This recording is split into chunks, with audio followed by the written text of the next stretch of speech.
Merhaba sevgili arkadaşlar, Bir Yumakla Gelenler YouTube kanalıma hoş geldiniz. Bugün sizlerle beraber bu önümde görmüş olduğunuz kelebek motifinin yapımını paylaşacağım.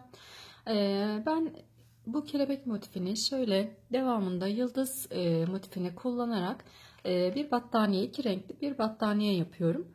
Yaparken de bu kelebek motifinin yapımını anlatmak istedim. Kanalımda yıldız motifinin yapımı mevcut. Bu şeritlerin kenarının dönümü de mevcut arkadaşlar. Bu videonun hemen alt kısmında açıklama kısmına ekleyeceğim onları. Oralardan bakarak izleyebilirsiniz. Bugün bu kelebek motifini çalışacağız. Motifimiz normalde ben genelde 29 sık iğne üzerinden başlarım. Bu motifimize 31 sık iğne üzerinden başladım. Ama 29 sık iğne ile de yaparken bu kenarlardaki sayıları nasıl olacağını, kaç olacağını sizlerle paylaşacağım. Battaniyelerimde kullandığım ipim genellikle büyük çoğunlukla Kartopu Baby One kullanıyorum. Antipeeling özelliğe sahiptir. 100 gram 250 metredir. Bu battaniyemde pembe renkli bir ip kullandım. Hatta kodunu da sizlerle paylaşayım. K782 kodu var. Tığımda 5 numara 3 milimlik bir tığ. Eğer eliniz çok sıkı ise 3,5 milimle örün arkadaşlar. Battaniyeniz böyle çok sert olmasın. Şimdi isterseniz motifimizin yapımına başlayalım. Yaparken yanınıza bir kağıt alabilirsiniz. İzlerken hani sıra sıra ben size sıra sıra anlatacağım. Hangi kaç sırada bir, kaç sık iğnede bir bu popcorn'un yapacağımızı sizlere belirteceğim arkadaşlar. Hem öreceğim hem anlatacağım. O yüzden siz elinize bir kağıt kalem alırsanız sıra sıra yazarsınız ve şablonunuzu da oluşturmuş olursunuz. Benim elimde bir şablon mevcut olmadığı için ben böyle sizlere gösteremiyorum. Yaparken sıra sayılarını sizlerle paylaşacağım. Şimdi 32 tane zincir çekeceğiz. 2, 4, 5. Evet, 32 tane zincirimizi çektik. Zincirimizi çekerken çok sıkı çekmeyin. Bakın şöyle çektiğimiz zaman esneyebilen bir zincir olması gerekiyor. Eğer zincirinizi sıkı çekerseniz bu sefer battaniyenizin şu dip kısmı toplar. Evet. Şimdi üzerine 31 tane sık iğne yapacağım. 1 2 3 4 5 6. Şunu da şöyle yapayım. Daha rahat görün. Evet. Evet. Sık iğnelerimizi yaptık. Şimdi döndürüyorum. Bir zincir çekiyorum.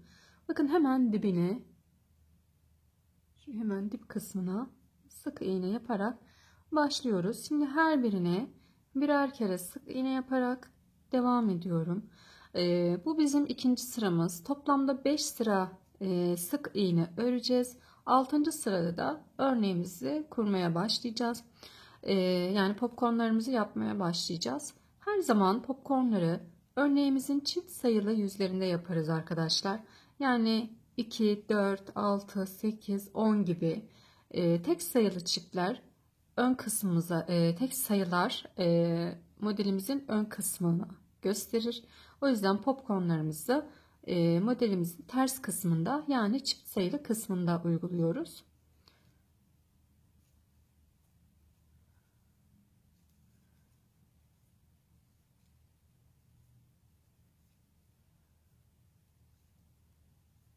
Şimdi dilerseniz 5 sıra bu şekilde yapalım. Sonrasında devam edelim. Evet, 6 sıra sık iğne sıramızı, 5 sıra sık iğne sıramızı yaptık. Şimdi döndürüyoruz. Popcorn kısmına devam edeceğiz. Şu anda örneğimizin ters yüzündeyiz. Bir zincir çekiyorum. Hemen dibine bir sık iğne yaparak toplamda 8 tane sık iğne yapacağım. 1 2 3 4 5 6 7 ve 8 tane sık iğnemizi yaptık. 8 sık iğnemizden sonra bir tane popcorn yapacağım. 29 sık iğne ile yapıyorsanız eğer burası 7 sık iğne olacak arkadaşlar.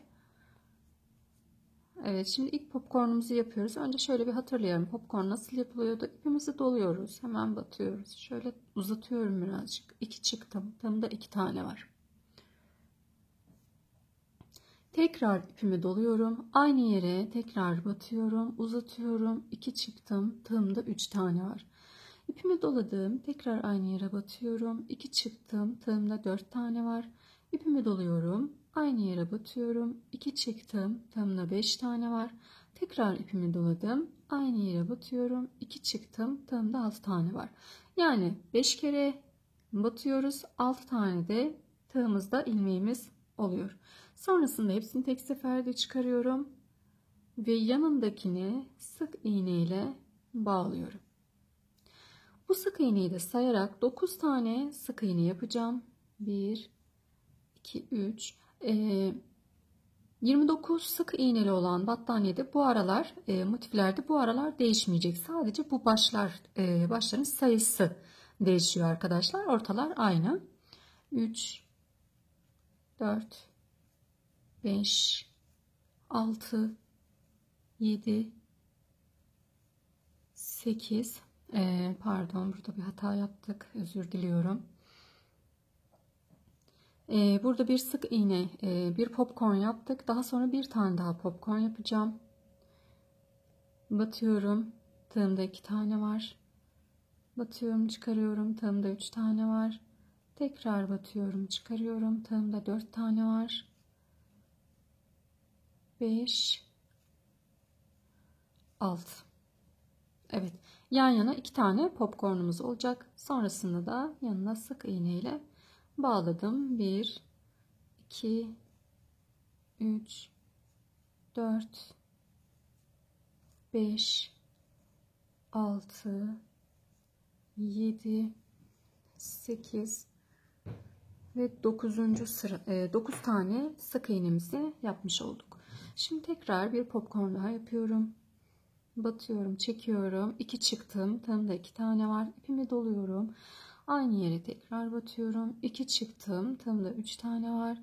Yine aynı yere tekrar batıyorum. 2 çıktım. Tığımda 4 tane var.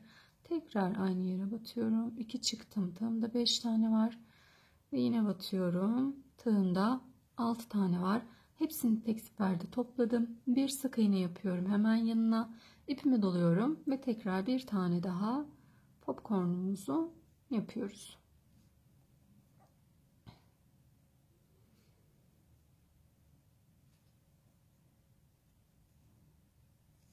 Ve 8 tane sık iğne yine yapıyoruz. Yani başta ve sondaki sayılar eşit olacak. 29 sık iğneli motifte de 7 tane olacak.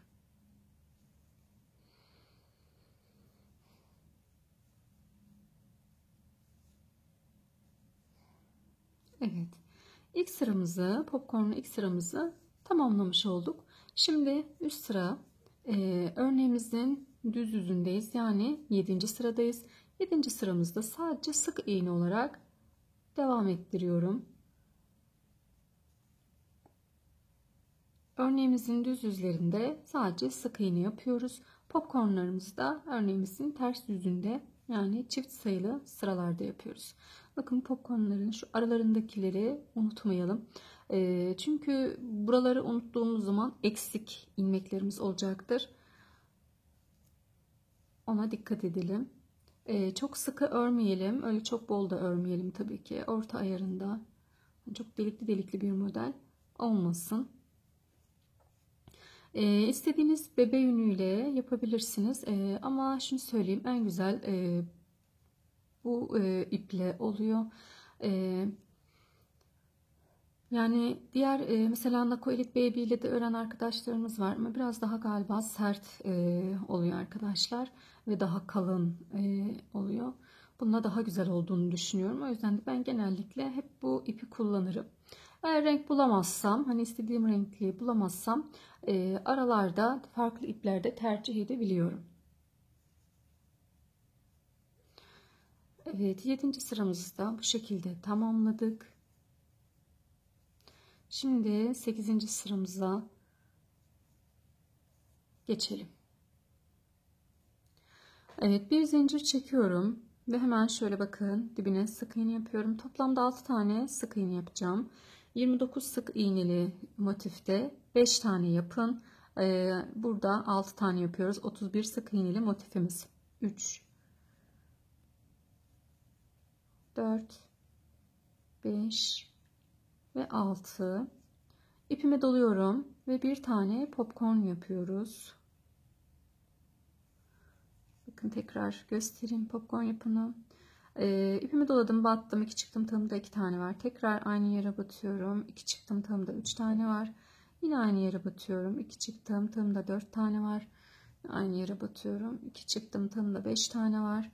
Ve yine aynısını yapıyorum. Tığımda 6 tane var. Yani aynı yere 5 kere batıyoruz. Şimdi 5 tane sık iğne yapıyorum. 1, 2, 3, 4, 5 sık iğne, bir popcorn. 8. sıradayız arkadaşlar. Dilerseniz not alın. Tekrar 5 tane sık iğne yapacağım. 1, 2, 3, 4, 5. Bir popcorn.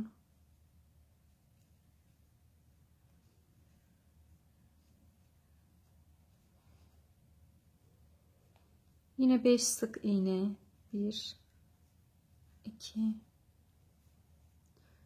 3, 4, 5 ve bir tane yine popcornumuzu yapıyoruz.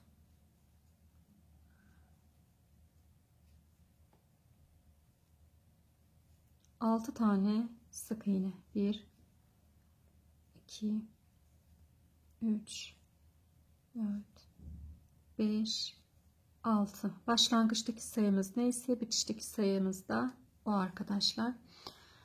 Evet, 8. sıramızı da bu şekilde tamamladık. 9. sıramızı sık iğne yapacağız. Bir zincir çektim, hemen dibine batarak başlıyorum.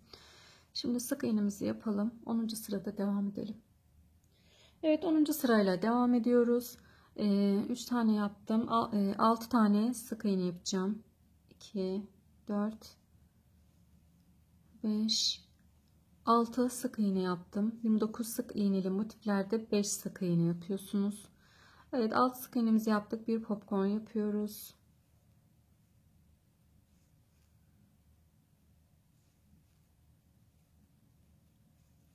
Yedi sık iğne.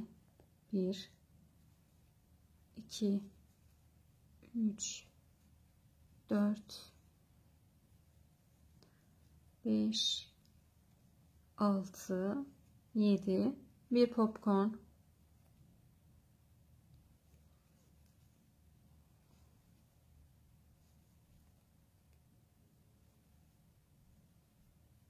Bir sık iğne. Bir popcorn.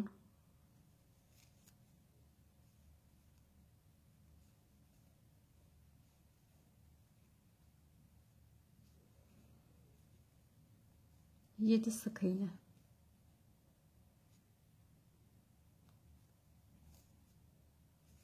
Bir, 2, 3, 4, 5,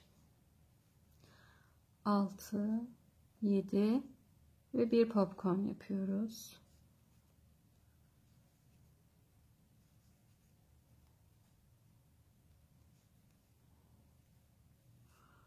Altı tane sık iğne. 10. sıramızı da bu şekilde tamamlamış olduk. Şimdi 11. sıramız sık iğneden oluşacak. Bir zincir çektim. Hemen dibine sık iğneyi yaparak bu sırayı da sık iğne ile tamamlayalım. 12. sırayla devam ediyoruz. Yine 6 tane sık iğnemizi yapıyorum. 1, 2, 3, 4, 5, 6 sık iğne yaptım. 29 sık iğneli motifte 5 sık iğne yapacaksınız. Evet, şimdi 6 sık iğnemizi yaptık. Bir popcornumuzu yapıyoruz.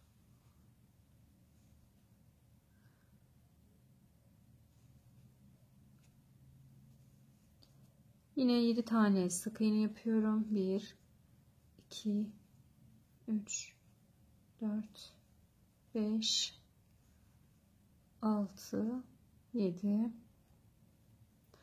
Bir popcorn yapıyorum.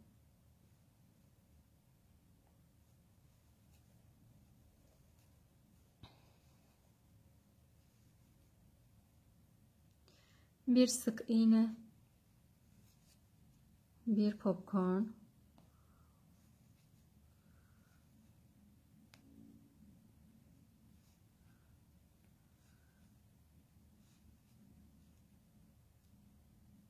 Yedi sık iğne.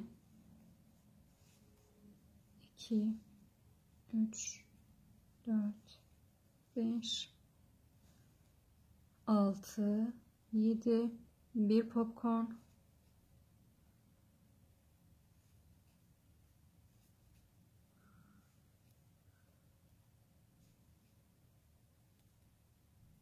Evet.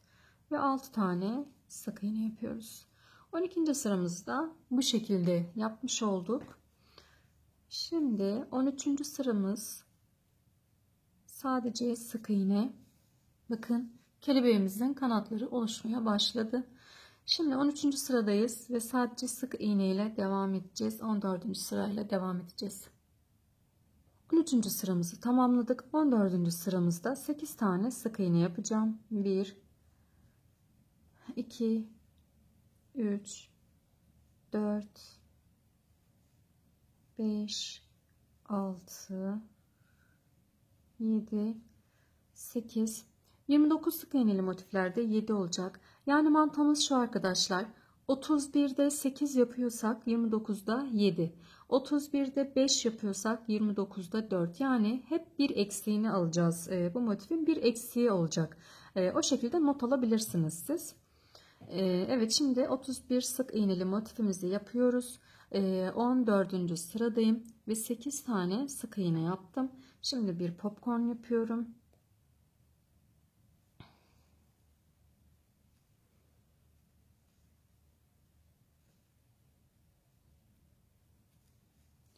Beş sık iğne. 1,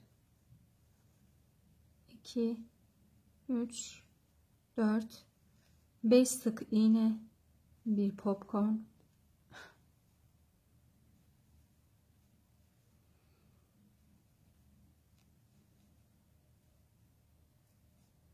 Bir sık iğne, bir popcorn.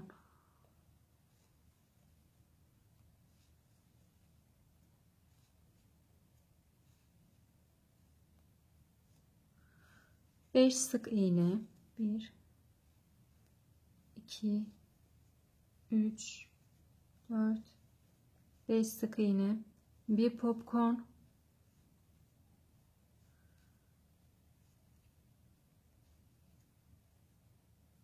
Sekiz sık iğne. 1, 2, 3, 4, 5, 6, 7, 8. Evet, 14. sıramızdan bu şekilde tamamladık. Şimdi 15. sırayı örelim. 16. sırayla devam edeceğiz. 16. sıradayım. 9 tane sık iğne yapacağım. 1, 2, 3, 4, 5, 6, 7, 8, 9. 9 sık iğne, bir popcorn.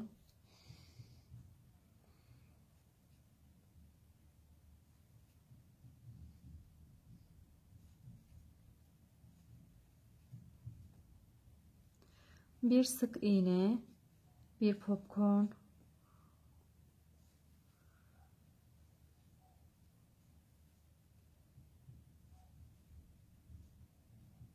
İki sık iğne, bir popcorn.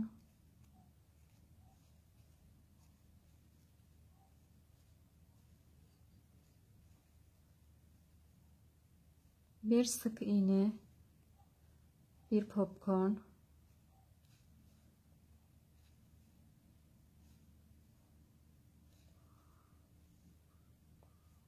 2 sık iğne,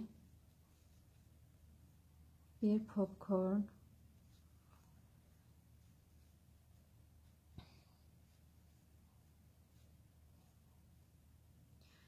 bir sık iğne, bir popcorn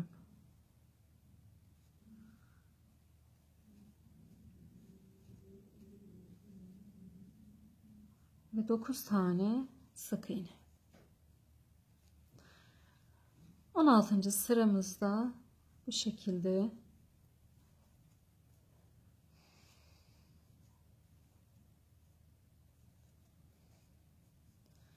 17.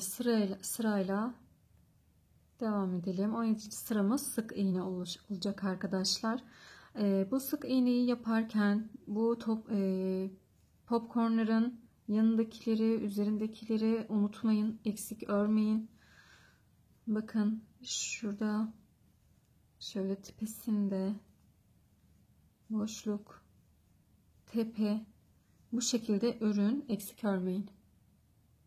Evet, 17. sıramızı da bu şekilde tamamladık. 18. sırayla devam ediyoruz. 8 tane sık iğne yapacağım. 1 2 3 4 5 6 7 8.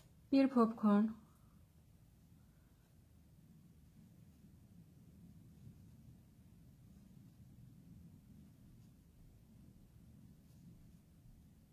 beş sık iğne, 1 2 3 4 5. Bir popcorn,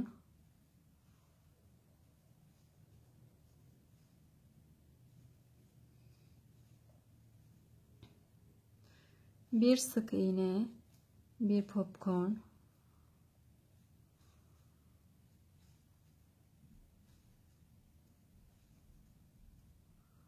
beş sık iğne, 1 2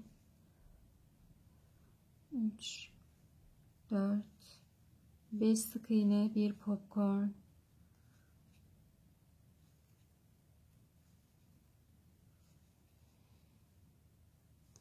8 sık iğne, 2 3 4 5 7 ve 8. 18. sıramızda bu şekilde tamamladık. Şimdi 19. sırayla devam ediyoruz. Sadece sık iğne. Bu sırayı tamamlayalım. Gelelim. Evet, 20. sırayla devam ediyoruz. 20. sırada 6 tane sık iğne yapıyorum. 1 2 3 4 5 6 sık iğne, bir popcorn,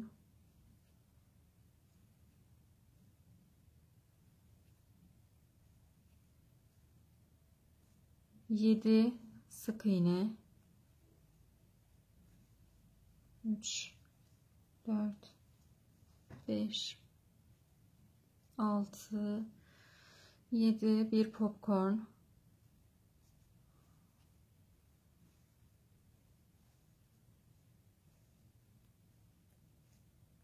1 sık iğne, bir popcorn,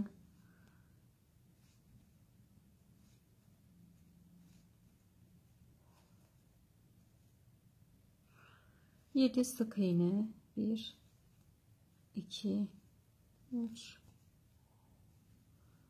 4 5 6 7 ve bir popcorn,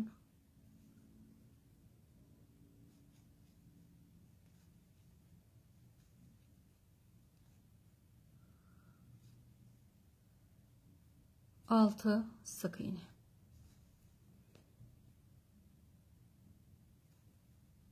2 3 4 5 6. Evet, 21. sırada sık iğnemizi yapıyoruz. Sık iğne sıramız. Tamamlayalım. 22. sırayla devam ediyoruz. 4 tane sık iğne yapıyorum. 1 2 3 4 sık iğne, 1 popcorn,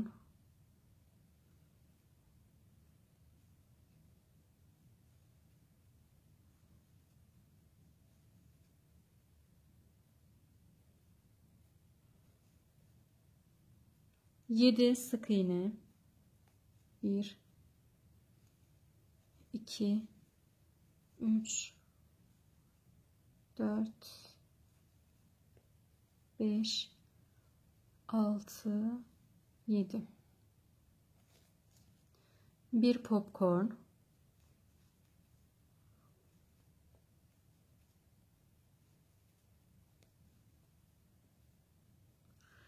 1 sık iğne, 1 popcorn,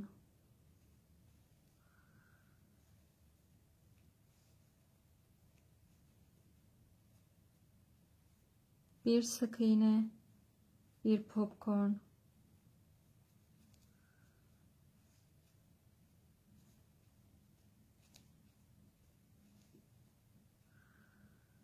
1 sık iğne, 1 popcorn,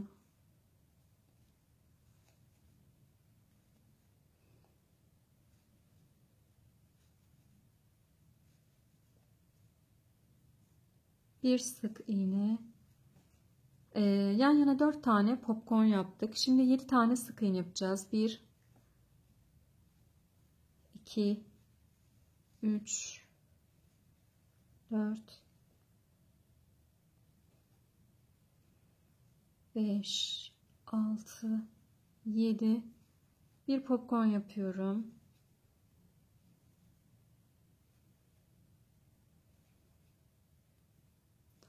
Ve 4 tane de sık iğne. Böylelikle 22. sıramızda tamamlamış olduk. Evet, 23. sıramızı sık iğne olarak tamamlayalım. 24. sırayla devam edeceğiz. Evet, 24. sırayla devam ediyoruz. 4 tane sık iğne yapıyorum. 2 3 4, 1 popcorn,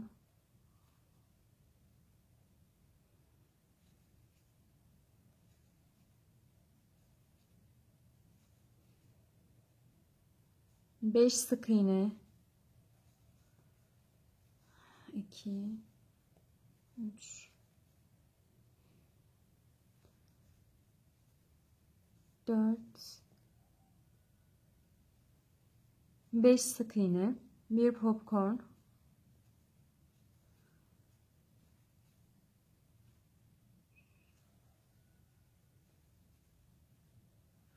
3 sık iğne, 1 2 3, 1 popcorn,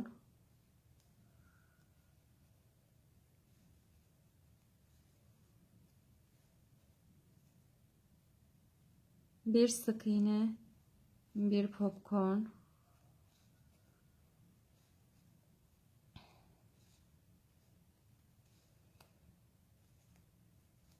3 sık iğne, 1 2 3, 1 popcorn,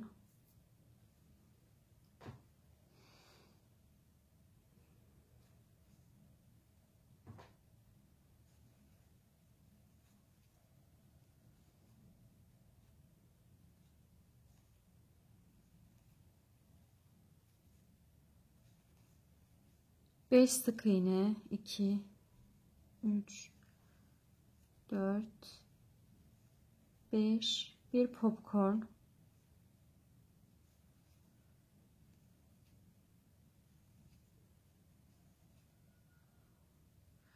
4 sık iğne.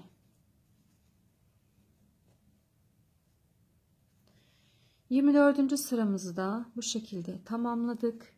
Şimdi 25. sırayı da sık iğne olarak örelim.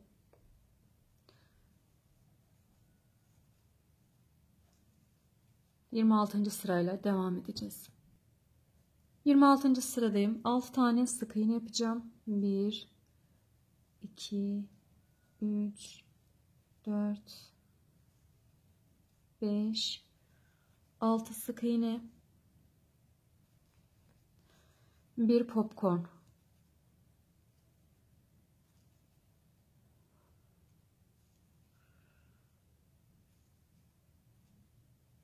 bir sık iğne, bir popcorn,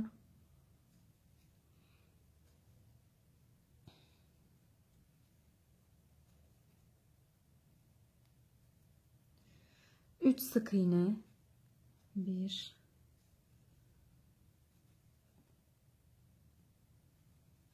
iki, üç, bir popcorn,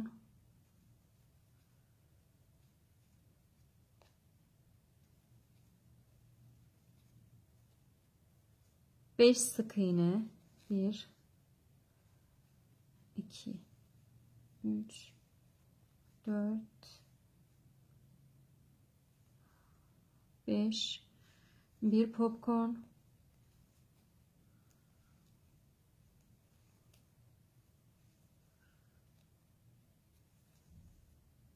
üç sık iğne, bir, iki, üç, bir popcorn,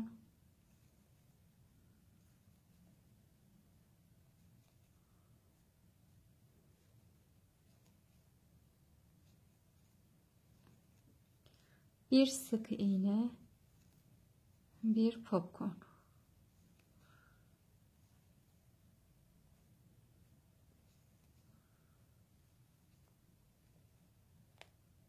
6 tane sık iğne yaparak 26. sıramızda bu şekilde tamamlamış oluyoruz.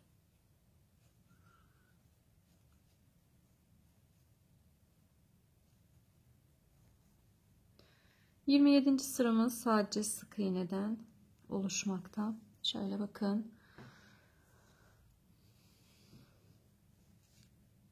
Çok güzel bir model oldu. Bu iki rengin uyumu da gerçekten çok şık oldu arkadaşlar. İstediğiniz renklerde hazırlayabilirsiniz. Tek renk hazırlayabilirsiniz. Ben kelebek yıldız yaptım. Siz tek kelebek yapabilirsiniz. Nasıl tercih ederseniz o şekilde hazırlayabilirsiniz.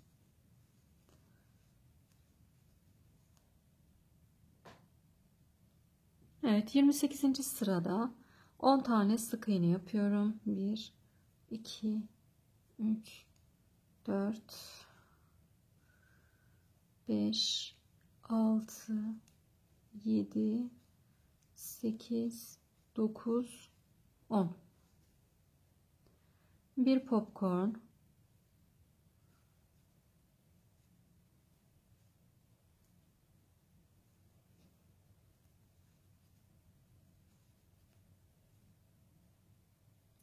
dokuz sık iğne,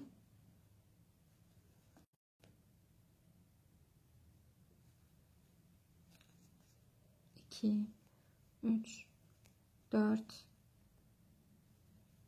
5, 6, 7, 8 ve 9. Bir popcorn,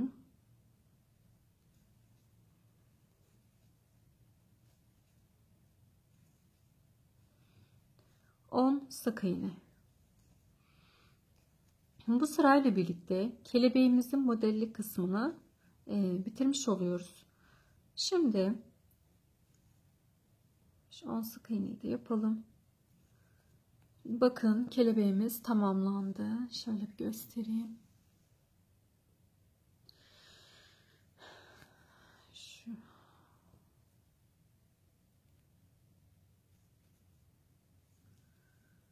Evet, şimdi 29. sıramızda sık iğne yapacağız. Toplamda bu sık iğne sırasına 6 sıra devam ettireceğim. Yani motifimizin uzunluğu 34 sıra olacak. 31 sık iğne ile başlayıp uzunluk olarak 34 sıra örmüş olacağız. 29 sık iğneli motiflerde 32 sıra örüyoruz arkadaşlar. Başta söylemiş olduğum gibi sadece şu kenarlardan birer eksiğini alarak yaparak onu da tamamlayacaksınız. Bu şekilde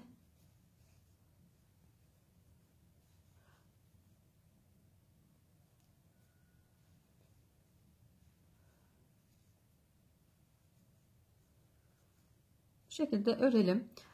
Sonrasında bu 6 sırayı bitirdikten sonra ben bu diğer rengimin nasıl birleştiğini de yine sizlerle paylaşacağım. Yani hani yeni renge geçerken zorlanan arkadaşlarımız var.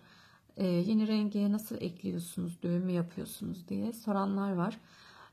Düğüm yapmıyorum arkadaşlar. O kısmı sizlerle paylaşacağım. Şimdi dilerseniz 6 sıra örelim. Şimdi birinci sıramı ördüm. İkinci sıramı örüyorum. Sadece sık iğneden oluşacak bu 6 sıra. Örüp diğer rengimi nasıl taktığımı, eklediğimi sizlerle paylaşacağım. Evet, 6 sıra ördüm. Şöyle kelebeğimi de koyayım. Bakın. Çok tatlı oldu arkadaşlar. Gerçekten çok güzel oldu. Renk de çok yakıştı. Şimdi diğer rengimize nasıl eklediğimi sizlerle paylaşacağım. Yeni renklerimizi eklerken her zaman motifimizin bu tarafında ekliyoruz. Bunu da unutmayalım. Şöyle iyice çekiştiriyorum. Bununla böyle biraz uzunca ipimi alıyorum. Bakın düğüm yapmadım. İpimi alıyorum. İçinden geçiriyorum. Şöyle pembe ipime sıkıştırıyorum. Bir zincir çekiyorum. Ve hemen dibine sık iğne ile bağlıyorum. Daha sonrasında beyaz ipi ve pembeyi iyice çekince burada hiçbir şekilde ip eklemesi yaptığım belli olmuyor arkadaşlar. Şimdi devam ediyorum. Bakın arkada da iplerimi yürüteceğim. Oldukça uzun mesafe. Birazcık uzun bırakın ki battaniyeler yıkanırken sonrasında sökülme yapmasın. Sağlam olsun. Bakın bu şekilde sık iğne ile örüyorum. Diğer iplerimi de arkada yürütüyorum. İçinde kalıyor arkadaşlar. Bakın şöyle.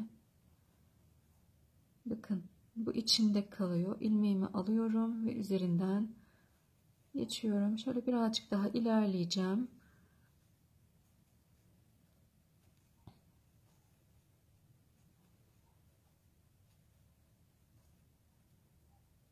Şimdi döndürüyorum.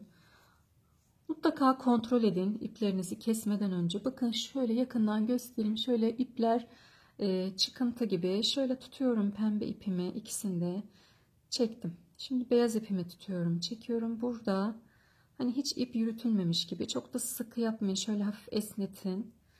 Sonrasında yine bakın iplerim devam ediyor. Ne kadar uzun yürütürsek bizim için o kadar iyi, sağlam olur.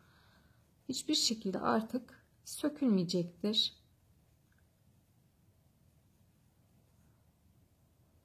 Neredeyse bir sıra boyunca yürüttüm. Tekrarlıyorum. Bakın şöyle çekiyorum. Beyazı da çektim. Tamam. Artık benim için yeterli. Sıra sonuna kadar gelelim. Evet. Sanırım eklemeyi ipleri yürütüp nasıl ipimizi şu alttan keseceğimizi anlaşıldı. Şöyle de makasla birlikte kesiyoruz. Ve ikinci motifimize de bu şekilde başlayacağız. Yıldız motifimize başlayacağız. Yıldız motifimiz de yine kanalımda var. Açıklama kısmına linkini ekliyorum arkadaşlar. 31 sık iğneli olarak yapacaksanız eğer hani bu şekilde devam ettireceksiniz.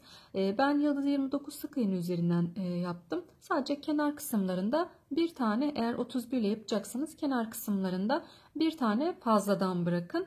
Yani 7 bıraktıysam 8, 8 bıraktıysam 9 gibi. Hani onu da söylemiş olayım. Evet, bir videomuzun daha böylelikle de sonuna gelmiş olduk. İzlediğiniz için teşekkür ediyorum. Umarım büyük bir keyifle örersiniz. Hepinize sağlıklı günler dilerim.